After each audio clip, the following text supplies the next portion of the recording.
निकालियोस् नानीले हालेका रोटी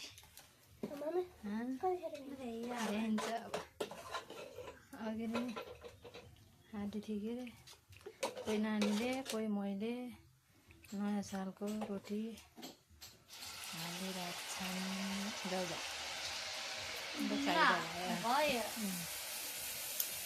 यति बसी छोरी पनि गरेर खाने भयो अब नानीको पुरै गोलो भयो त नै है कति राम्रो यस्तो रोटी हाल्ने मान्छे घडी बनाउने बेला पनि मेरो गोलो पछि तेरो बुढीलाई सिकाने धेरै यहाँ त माइ जाए कुकुनी ल भाइको बिहामा रोटी हाल्ने हो बहिनीको बिहामा रोटी हाल्ने हो आमा बिहामा रोटी हाल्ने हो यत्तिका रोटी हालेपछि भयो यति बसिन्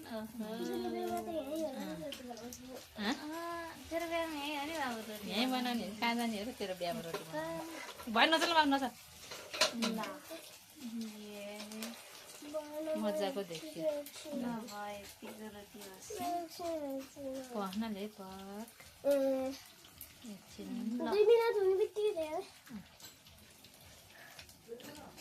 हजुर लगाउनु मलाई कसले बोलाएको ल ए रोटा यहाँ छोरीलाई रोटा हालिस् ल हेर्न ल जान आउनु त एउटा तातो रोटी खानु